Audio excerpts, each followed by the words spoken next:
Et donc, on m'avait demandé d'introduire en parlant de l'erreur en pédagogie. J'ai ajouté le sous-titre de l'erreur perçue comme une lacune ou comme une faute à l'erreur perçue comme une ressource. Alors, je vais dans le fond faire un peu une histoire de l'erreur. Quelque chose d'important pour moi. Je suis un psychologue de formation. La personne qui apprend, que ce soit un élève, un étudiant, une étudiante, est extrêmement importante pour moi et pour les psychologues en général. Et pour les enseignants, j'imagine, et les enseignantes en général. Et plus nous avons accordé de l'importance à l'apprenant ou à l'apprenante, plus l'erreur a été perçue comme quelque chose dont on devait s'occuper, mais pas quelque chose qu'on devait punir ou qu'on devait traiter comme si c'était mauvais. Alors, on pourrait dire que maintenant, on vit avec deux idées. On vit avec l'idée que les erreurs sont des traces de pensée à recueillir, à interpréter et à privilégier de manière rigoureuse dans la suite d'un parcours de formation. Vous allez reconnaître que je nage dans une logique de compétence. Toujours, je ne lâche pas. Et puis, l'erreur témoigne, ça c'est vraiment important, l'erreur témoigne d'une structure de raisonnement illustrant une pensée en construction qui n'a pas encore intégré les distinctions conceptuelles nécessaires. Alors, on pourrait dire qu'on vit avec les deux derniers et si j'avais beaucoup de temps, je pourrais dire que par rapport au premier, par rapport à l'erreur qui est en lien avec la dignité de la personne qu'on reconnaît, il y a un nombre de recherches vraiment impressionnantes qui ont été faites, notamment aux États-Unis, et qui ont documenté que dans l'école primaire, il y a à peu près 30% des élèves, c'est énorme, qui développent à l'école l'impuissance acquise. Ils n'ont pas cette perception d'eux-mêmes quand ils arrivent à l'école. Et quelques années plus tard, généralement 3 ans ou 4 ans, à peu près 35% d'entre eux ont développé cette idée et donc perte de motivation, désengagement et tout, ce qui est épouvantable. Je vais donc rapidement passer 3 conceptions de l'erreur dans le domaine de la pédagogie. Donc, je vais faire une histoire. C'est pour ça que quand Christine disait que j'allais peut-être définir l'erreur, mais vers la fin. Et donc, la première conception, c'est un peu catholique, dans le fond. On a perçu, je vais tout mettre, voilà, on perçoit l'erreur comme une faute. Souvenez-vous, quand vous alliez à l'école primaire, enfin, si vous étiez au Québec, c'était comme ça, j'imagine qu'en France, c'est pas différent. Quand l'enseignante ou l'enseignant faisait une dictée, sa manière de se comporter, c'était génial. Il calculait les fautes, puis il multipliait, par exemple, s'il disait c'est 5 points par faute, puis on en avait fait 10, il multipliait 5 par 10, puis il disait « Ah, vous avez 50 sur 100 ». Et ça représente une conception de l'erreur. C'est-à-dire, ce que vous savez, ça m'intéresse. Mais ça ne m'intéresse pas au point pour en faire une évaluation systématique. Et l'évaluation que je vais faire de vous, c'est que je vais calculer les erreurs que vous avez faites et je vais les multiplier par quelque chose et finalement, ça va vous donner un résultat. Puis tout le monde disait « Oh, wow, c'est magnifique ». Mais c'est absolument terrible de se comporter comme ça.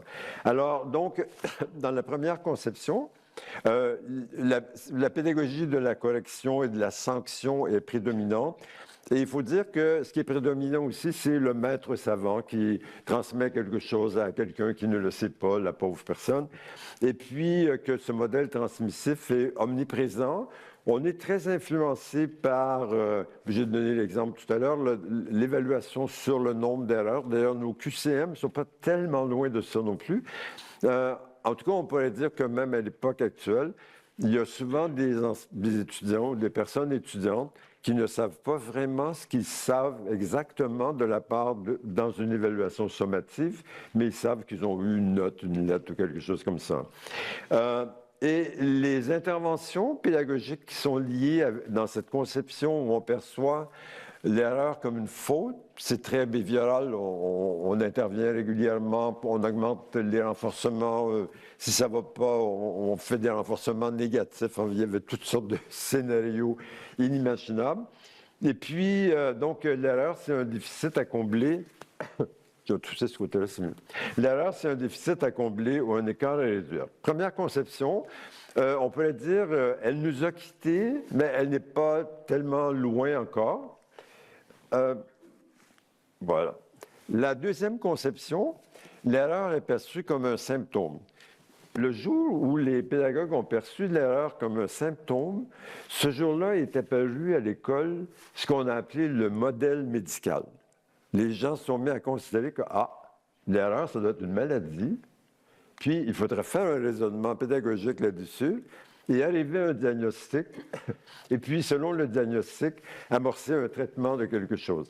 C'est déjà une évolution énorme. Ça veut dire que l'erreur, c'est une information importante sur la construction de la pensée. Ça donne de l'information aux pédagogues. Et comme on est plus dans une logique de psychologie cognitive, et la psychologie cognitive a amené les gens à dire attention, si vous êtes dans un modèle transmissif, vous favorisez la mémorisation, voilà, ou l'apprentissage en surface. Soyez attentifs que l'apprentissage ne se produit que s'il y a un traitement actif de l'information. Alors, l'erreur étant perçue comme un symptôme, si vous allez vers le bas, l'avant-dernière phrase, les psychologues cognitiviens ou en psychologie cognitive, on s'est même parlé de stratégie cognitive, de stratégie métacognitive, et on a essayé, parce que l'erreur c'est un symptôme, il faut faire un diagnostic. Moi, j'ai commencé ma carrière de psychologue de l'éducation à ce moment-là. C'est vraiment estomacant. Dans une école où il y avait 32 classes, il y en avait 16 qui étaient pour des difficultés particulières chez les élèves. Ça n'existe plus. Si vous cherchez ça, ça n'existe plus. Mais c'est l'influence du modèle médical en éducation et aussi de dire si les personnes ont des erreurs, il faut traiter ces erreurs-là comme une construction cognitive. Et donc, les interventions pédagogiques se sont inscrites dans la logique du cognitivisme. Ce qui était vraiment impressionnant, dernier point, on a commencé à introduire les évaluations sommatives et puis on s'est dit, bon, c'est bien de faire des évaluations sommatives régulièrement. Enfin, il faudrait arrêter d'en faire autant. Mais les évaluations formatives sont importantes. Évaluations qui donnent de l'information sur la progression de l'apprentissage. Donc, mais retenez qu'on s'est éloigné, c'est bon, on s'est éloigné de l'erreur perçue comme une faute, pour dire, vous n'avez pas commis un péché quelque part là. Mais je suis en train de comprendre que dans la construction que vous êtes en train de faire, il y a des stratégies que vous n'avez pas utilisées et je vais, dans une pédagogie de remédiation, faire en sorte que vous puissiez développer ces stratégies. La troisième conception, celle avec laquelle on vit maintenant, ou enfin celle avec laquelle on voudrait vivre maintenant, les trois premiers points sont importants. L'erreur est une source de l'enseignement. Ce n'est pas un symptôme qu'on doit traiter. C'est vraiment une source d'information qui dit à la personne, au prof ou à la personne enseignante, où en est la construction progressive de la compréhension de l'étudiante ou de l'étudiant. De quoi s'agit-il? Et puis, deuxièmement, ça donne accès au développement de sa pensée. Qu'est-ce qui se passe dans sa tête? Comment ça évolue? Troisièmement, sur l'évolution, ça c'est vraiment important, de ses représentations. Qu'est-ce qu'il conçoit vraiment? Ou de ses conceptions. À la limite, on pourrait dire, si on écoutait Thierry Pelletier, dire ses croyances aussi ou les mythes qu'il est en train de construire, quoi. Et donc, dans la pédagogie, on a exploité de plus en plus l'erreur en disant, c'est un parcours de quelqu'un. C'est là où les connaissances antérieures ont pris vraiment d'importance parce que les gens ont compris que, si ce monsieur-là qui est dans mon cours ne comprend pas vraiment quelque chose, peut-être que moi, comme pédagogue, j'ai accordé aucune attention aux connaissances antérieures avec lesquelles il entre dans mon cours. Et puis, bon, lui, le pauvre homme, il continue à traiter ce que moi je raconte avec ses connaissances antérieures. Parfois, il pourrait trouver que c'est un peu bizarre ce que je raconte, voire psychotique, mais c'est pas grave, parce que ça entre pas dans sa compréhension de l'univers. Donc, les connaissances antérieures, c'est quelque chose qui est vraiment entré dans la pédagogie en disant l'erreur, c'est vraiment une ressource extrêmement importante à reconnaître, une source d'information extrêmement importante. Et puis, pour bien comprendre là où en est la personne, il faut comprendre qu'est-ce qu'elle avait en tête, quelles sont ses représentations, ses conceptions, ses connaissances, quand elle arrive dans l'activité. Je dirais que tout à l'heure, j'ai mentionné que dans l'erreur comme symptôme, on a mis en place de l'évaluation formative. Les profs ont mis en place de l'évaluation formative, mais les pauvres hommes ou les pauvres dames, ils se sont arrêtés à la rétroaction. C'est-à-dire, bon, ça donne la rétroaction à quelqu'un, puis c'est vraiment intéressant. Les recherches ont clairement démontré que la rétroaction sans régulation de la part d'une personne étudiante, c'est nul.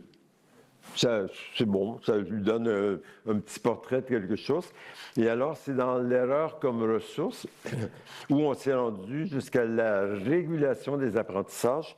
Et ça veut dire que dans la pédagogie, dans la démarche pédagogique, on est non seulement préoccupé de donner une information en continu sur évaluation formative, une rétroaction, mais de faire en sorte que cette rétroaction soit vraiment intégrée par l'étudiante ou l'étudiant et qu'il en fasse quelque chose. Alors, pour faire quelque chose, excusez-moi, de rapidement, on pourrait dire, pour reparler de l'histoire, mais en une phrase ou deux, on est vraiment passé de l'erreur comme une faute à l'erreur comme symptôme, influence du modèle médical en éducation, qui est considéré d'ailleurs comme étant une influence qui a été démesurément négative, parce qu'on s'est mis à traiter une profession en intégrant d'une autre profession quelque chose qui n'allait pas vraiment dans l'enseignement, à l'information comme l'erreur comme une ressource. Et donc, les lieux de formation, pour le dire autrement, sont passés d'une logique de correction, donner la bonne réponse, le prof faisait ça régulièrement, à une logique de compréhension, pourquoi cette erreur, d'où vient-elle, qu'est-ce qu'elle veut dire, et etc. Et ce qui est vraiment intéressant, vous allez voir d'ailleurs le passage bientôt, on s'est mis à s'intéresser à la métacognition, mais hier, il y avait un monsieur là, qui a parlé de la métacognition, de la réflexion en cours d'action et comment dans la mémoire de travail, ça foutait peut-être le... Oui, voilà, moi je dirais le bordel, mais je sais qu'on ne peut pas dire ça ici. Et donc, mais ce que ça conduit à faire, ça conduit à intégrer, voilà. C'est grâce au fait qu'on conçoit l'erreur comme une ressource que les gens se sont mis à dire « Ah, my God, il faudrait bien aller vers autre chose. » Si on pense à la régulation, après la rétroaction, il faudrait aller dans une démarche de réflexivité. Alors, bon, je connais un peu votre public, là, et cette citation est vraiment intéressante. Monsieur Pélassier en a parlé, le bon docteur en a parlé hier. Je vais lire en insistant parce qu'il y a des choses vraiment extrêmement intéressantes dans cette définition-là de la réflexivité. La réflexivité désigne le processus qui consiste à s'engager dans des interactions attentives, critiques, exploratoires et itératives avec ses pensées et ses actions.